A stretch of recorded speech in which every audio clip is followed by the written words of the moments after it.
अस्सलाम वालेकुम। इक्का इस्लामिक टीवी के नाजरीन, आप सब से गुजारिश है कि हमारी वीडियोस को ज़्यादा से ज़्यादा लाइक करें, शेयर करें और कमेंट सेक्शन में अपनी राय का इजहार ज़रूर करें और हमारे चैनल को सब्सक्राइब करके बेल आइकॉन प्रेस करें ताकि आपको मिल सके हमारी वीडियोस सबसे पहले। इस्माइल और बल्कीस दोनों पहाड़ से उतरकर नहायत खुश हुए। इस्माइल ने मगरिब की नमाज़ पढ़कर बल्कीस से कहा, नहीं कहा जा सकता कि हम पहाड़ के किस तरफ उतर आए हैं। बल्कीस, मेरी समझ में भी नहीं आया। इस्माइल, क्या तुम इस नमाज से वाकिफ़ नहीं हो? बल्कीस, बिल्कुल भी नहीं। इस्माइल, जब तो हमें रात इसी जगह बसर करनी चाहिए। बल्कीस ने कहा, और अब हम रात को जा भी कहाँ सकते हैं? इस्माइल, लेकिन यहाँ खाने का क्या बंदोबस्त होगा?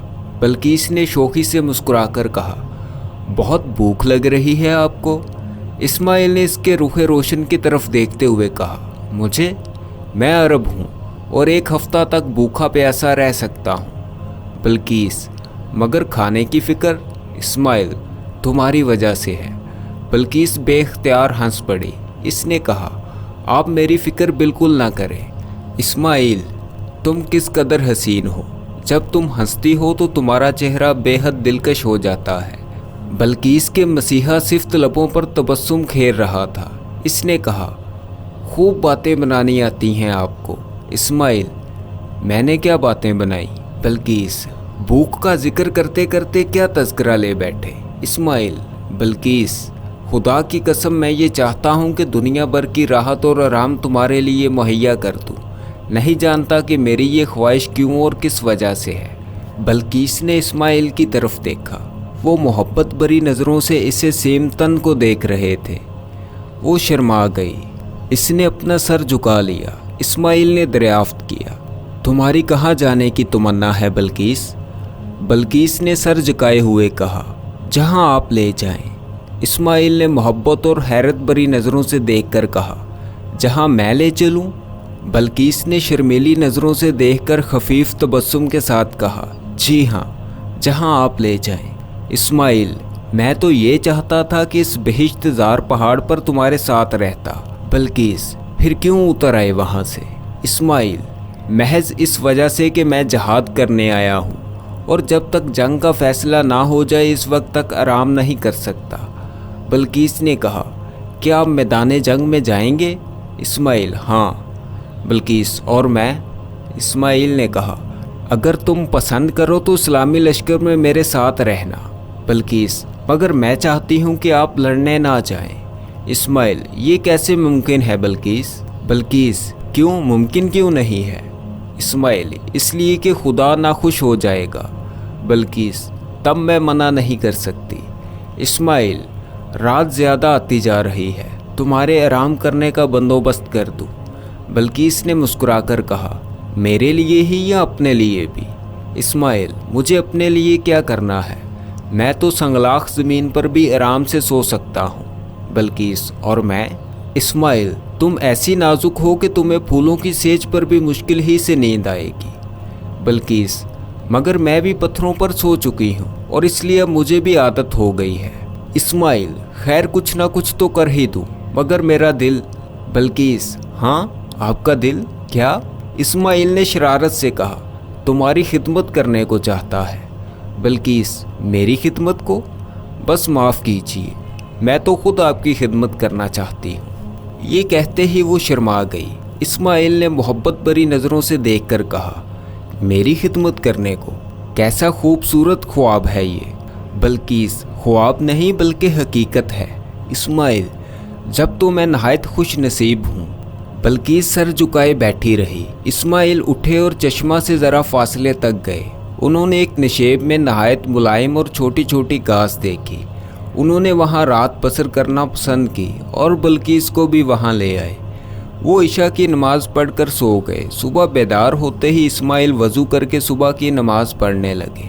उन्होंने क़राअत से कुरान शरीफ की तिलावत शुरू की। बल्कीस उठ चुकी थी, वो सुनने लगी। इस्माइल पढ़ रहे थे, ऐ प्यारे रसूल मोहम्मद सल्लल्लाहु अलैहि वसल्लम, हमने तुमसे पहले जो पैगंबर भेजे हैं इनमें से बाज़ का हाल तुम्हें बता दिया और बाज़ का नहीं बताया, اور اللہ نے موسیٰ سے باتیں کی، اور اے پیارے رسول صلی اللہ علیہ وآلہ وسلم، ہم نے پیغمبر خوشخبری دینے والے اور ڈرانے والے بھیجے ہیں تاکہ پیغمبر آنے کے بعد لوگ اللہ پر الزام نہ رکھ سکیں، اور اللہ غالب حکمت والا ہے۔ لیکن اللہ گواہی دیتا ہے کہ قرآن شریف جو تم پر اتارا ہے وہ خدا نے اپنے علم سے اتارا ہے، اور فرشتے بھی اس کی گواہی دیتے ہیں، اور کافی ہے اللہ گواہی دینے والا۔ بلقیس نہایت غور اور توجہ سے سن رہی تھی۔ جب وہ نماز پڑھ چکے تب بلقیس ان کے پاس آئی اور اس نے دریافت کیا کہ آپ حضرت موسیٰ علیہ السلام کو مانتے ہیں؟ اسماعیل: ہاں۔ بلقیس: پھر یہودی کیوں نہیں ہو جاتے؟ اسماعیل نے کہا: اس لیے کہ حضرت موسیٰ علیہ السلام جو توریت لائے تھے، بنی اسرائیل کے علماء نے اس میں کچھ گھٹا بڑھا دیا ہے، اسی وجہ سے ان کے بعد حضرت عیسیٰ علیہ السلام کو خدا نے انجیل دے کر اور پیغمبر بنا کر بھیجا۔ لیکن عیسائیوں نے بھی ایسا ہی کیا جیسا کہ موسیٰیوں نے کیا تھا۔ تب حضرت محمد صلی اللہ علیہ وآلہ وسلم پیغمبر بنا کر بھیجے گئے، اور اب جو شریعت حضور صلی اللہ علیہ وآلہ وسلم لائے ہیں وہی جاری رہے گی۔ بلقیس: آج میرے دل پر آپ کی اس چیز کے پڑھنے کا بڑا اثر ہوا ہے۔ اسماعیل: یہ خدا کا کلام ہے، قرآن شریف، کاش تم مسلمان ہو جاتی۔ بلقیس: مجھے سوچنے اور غور کرنے دیجیے۔ اسماعیل: ضرور سوچنا چاہیے۔ بلقیس: بے شک۔ اچھا، اب یہاں سے چلیے۔ اسماعیل: میں خود بھی یہی سوچ رہا ہوں، مگر ابھی تک میں نے یہ طے نہیں کیا کہ چلوں کس طرف۔ میں اس ملک کے جغرافیہ سے بالکل نا واقف ہوں۔ بلقیس: اور میں بھی۔ اسماعیل: میرا خیال ہے کہ لشکر دارالسلطنت کی طرف گیا ہوگا، اور تلتلیہ جو دارالسلطنت ہے وہ شمال کی طرف بتایا جاتا ہے، ہمیں بھی شمال ہی کی سمت کو چلنا چاہیے۔ بلقیس نے کہا: یہ تو میں نہیں کہہ سکتی کہ کس طرف چلنا چاہیے، مگر یہ ضرور کہوں گی کہ اب یہاں سے ضرور چلنا چاہیے۔ اسماعیل: اچھا آؤ۔ دونوں اٹھ کر شمال کی جانب روانہ ہوئے۔ وہ سارا دن دم لے کر چلتے رہے، رات کو ٹھہر گئے اور صبح ہوتے ہی پھر چل پڑے۔ وہ دن بھر چلتے اور رات کو ٹھہرتے تھے۔ کہیں انہیں پھلدار درخت مل جاتے تو وہ پھل توڑ کر کھا لیتے تھے، اگرچہ وہ نہیں جانتے تھے کہ کس طرف جا رہے ہیں، مگر قدرت انہیں کرتبہ کی جانب لے جا رہی تھی۔ کئی دن چل کر وہ ایک ایسے جنگل میں پہنچ گئے جہاں درخت کثرت سے کھڑے تھے۔ رات کو انہوں نے آرام کیا۔ صبح جب چلنے کا ارادہ کیا تو بلقیس نے کہا: میں بہت تھک گئی ہوں اور اب مجھ سے 1 میل بھی نہ چلا جائے گا۔ یہ دونوں پیدل سفر کر رہے تھے۔ بلقیس دھان پان تھی، متواتر سفر کرنے کی وجہ سے مزید چلنے کی قوت باقی نہ رہی تھی۔ اسماعیل نے کہا: مجھے خود تمہاری تکلیف کا احساس ہے، لیکن کیا کروں، آبادیاں ویران پڑی ہیں، کہیں سے بھی سواری کا انتظام نہیں ہو سکتا، اور اگر تم کو گود میں اٹھا کر لے چلوں تو شاید تم اسے پسند نہ کرو۔ بلقیس: ہاں، میں اسے مناسب نہیں سمجھتی۔ اسماعیل: اچھا، اس جنگل سے باہر تو نکلو، شاید خدا کوئی سبیل کر دے۔ بلقیس: چلیے، میں چلنے کی کوشش کروں گی۔ دونوں اٹھے اور چلے۔ دور تک درختوں کا سلسلہ پھیلا ہوا تھا۔ جب وہ اس تاریک جنگل سے باہر نکلے تو انہوں نے ایک عیسائی کو گھوڑے پر سوار جاتے دیکھا۔ اسماعیل نے بلقیس کو اشارہ سے خاموش اور اسی جگہ کھڑے رہنے کو کہا، اور خود پنجوں کے بل تیزی سے سوار کی طرف دوڑے۔ سوار ہلکی چال پر گھوڑے کو لے جا رہا تھا۔ اسماعیل نے دوڑ کر گھوڑے کی دم پکڑ لی اور اسے کھینچ کر کھڑے ہو گئے۔ گھوڑا رک گیا۔ سوار کو معلوم نہ ہوا کہ گھوڑا کیوں کھڑا ہو گیا۔ اس نے ایڑی لگائی مگر گھوڑا نہ چلا۔ اب سوار نے گھوم کر پیچھے کی طرف دیکھا۔ جب اس کی نظر اسماعیل پر پڑی اور انہیں دم پکڑے دیکھا تو وہ سخت بدحواس ہو کر گھوڑے سے کودا اور بے تحاشا پیدل بھاگ کھڑا ہوا۔ اس کے گھبرانے اور اتر کے بھاگنے سے اسماعیل کو ہنسی آ گئی۔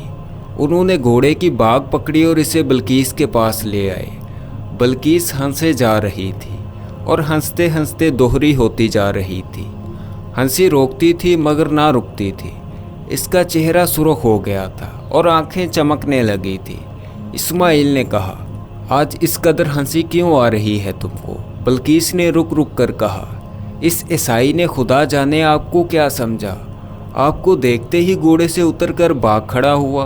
इस्माइल, ऐसा मालूम होता है कि मुसलमानों को फतूहात नसीब हो रही है और ईसाइयों पर मुसलमानों की हैबत छा गई है, इसलिए वो मुझे देखते ही डर गया और बेतहाशा भाग खड़ा हुआ। बल्किस, मगर आपने भी तो कमाल कर दिया कि घोड़े की दुम ही पकड़ के खड़े हो गए। इस्माइल, और क्या करता? अगर बाघ पकड़ने की कोशिश करता तो वो घोड़ा भगा ले जाता या हमला कर देता। बल्किस, तदबीर खूब की आपने। इस्माइल, तुम्हारी इस हिम्मत अफजाई का शुक्रिया। आओ अब तुम इस घोड़े पर सवार हो लो। बल्किस, और आप? इस्माइल, मैं तुम्हारे जलों में चलूँगा। बल्किस, मगर ये बात भी नामुनासिब है कि मैं सवार होकर चलूँ और आप पैदल चलें। इस्माइल, मैं मर्द हूँ और पैदल चल सकता हूँ, तुम मेरी फ़िक्र ना करो। बल्किस, क्या हम दोनों सवार नहीं हो सकते? इस्माइल, हो सकते हैं, मगर जब मैं थक जाऊँगा इस वक्त सवार हो लूँगा।